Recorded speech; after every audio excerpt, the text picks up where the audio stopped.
真的就是驗證了那句話，全職媽媽我們都可以成為 anybody。全職帶娃，你哪來的精力去學 AI 又去開公司？這是全網近30萬人看到我的視頻後總是被問到的一個問題。那說實話呢，全職帶娃又學習 AI 又開公司，也不是我一開始就能夠想得到的。那懷孕那會兒呢，我想的還蠻好的，就想着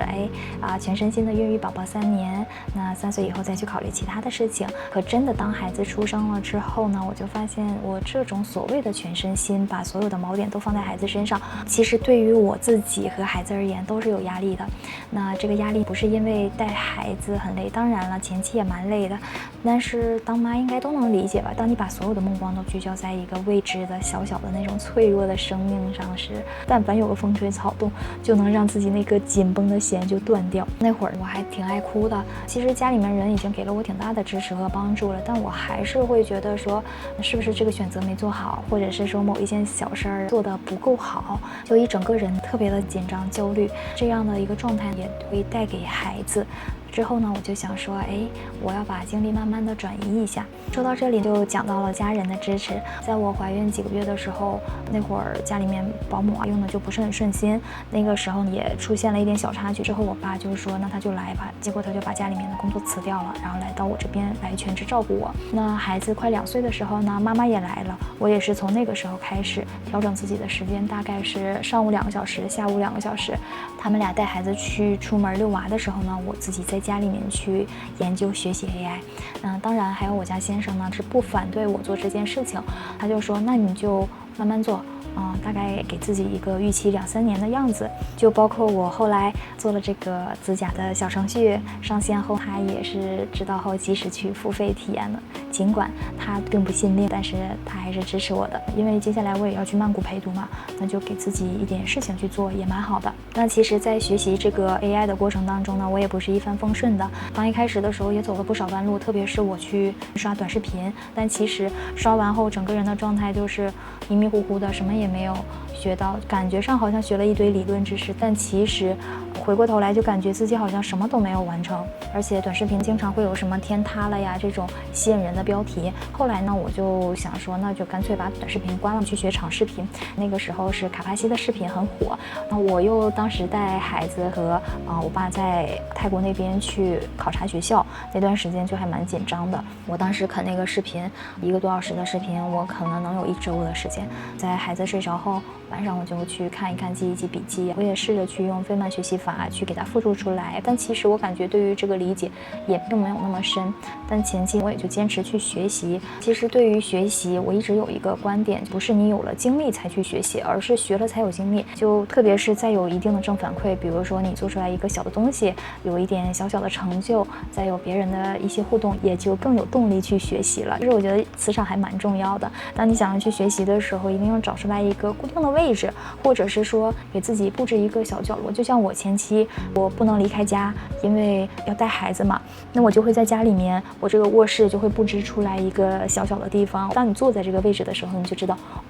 激活了你的大腦，要開始學習了。接着呢，我又報了一個那種艺人公司 OBC 的陪跑營，而且最主要就是陪跑營，然後裡面有編程老師，還有 IP 課的老師，就很良心了。他們會有那種直播課我有什麼問題就都幫我解決了。就像這個指甲的上線，包括告訴我說其實這個還蠻有潛力的，鼓勵我去做一下海外 APP， 那我就接着也就去做了一部分，目前效果也是蠻好的。還有就是在這個群裡面呢，我也認識到了許多所謂的大神以及優秀的各行各業的夥伴，就是一定要給自己找到這樣的一個氛圍。包括我還加了一個社群，它是屬於那種海外華人的那種 AI 社群。我覺得就找到一群志同道合的人去聊去探討，发现一个新的思路和方法，我觉得是非常重要的，就让自己沉浸在這種能量場當中。接着我就去當地去保了一下自己注冊公司，因為我當時覺得 AI 太行了，再加上我有個朋友能幫我去做線上，所以我自己去注冊了公司。我接着呢又聯繫到了當地的科技產業孵化園，以 OPC 的身份入駐，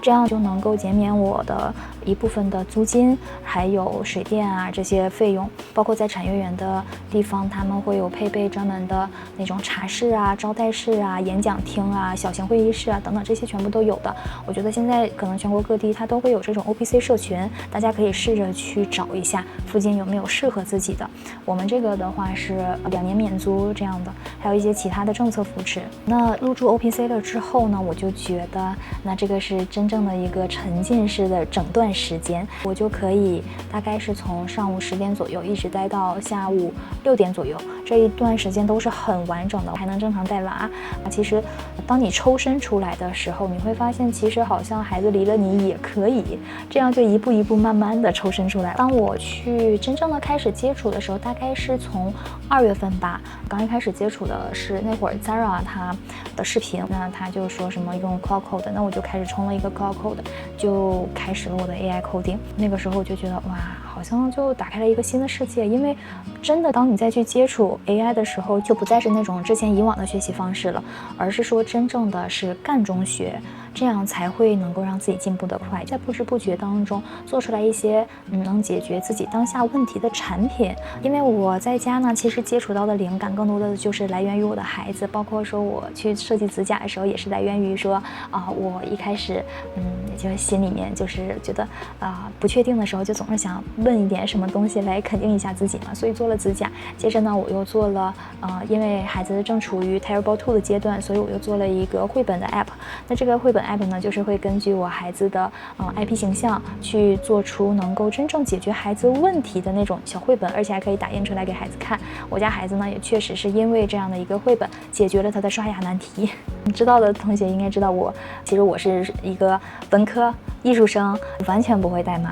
而且又在家沒怎麼接觸社會這2年嘛。其實當我做了這些的時候，我覺得自己就像一個耳聾的小青蛙一樣，當時自己就悶個頭在那兒一直學，從來沒有想過說可能很難會卡住我，或者那個很難卡住我。後來因為這一套小程序全部跑完了之後，也得到一些代碼的大神的認可，我才稍微意識到一點，就是說我好像也有點厲害。包括前一段時間我參加一個黑客松，他們就說我產品的完整性包括審美感覺不像一個初級的 builder， 他們給我的反饋就是覺得我是一個真正的 AI builder， 就讓我覺得還受到了非常大的鼓舞。再加上這一路上做了自媒體嘛，經常會有人留言說感覺是看了我的視頻才會鼓勵他想要去接觸 AI， 包括說是覺得好像自己也可以，而且能夠鼓勵很多像我一樣之前困在那種照顧寶寶的那種全職寶媽，能夠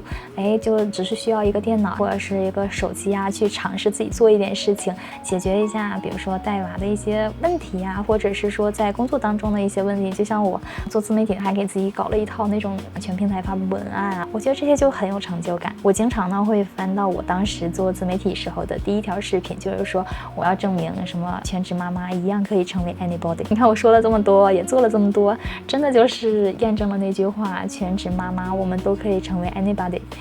就這條路呢，我還得走，走到哪兒呢，我都會給大家分享出來。接下來呢，我就要帶孩子去曼谷讀幼兒園了。我和孩子的簽證也已經辦好了，之後呢，我就會去那邊找房子呀，然後就開始我的陪讀生涯了。如果大家感興趣的話呢，也可以給我留言，我後續會給大家分享一下包括簽證陪讀學校這方面的信息。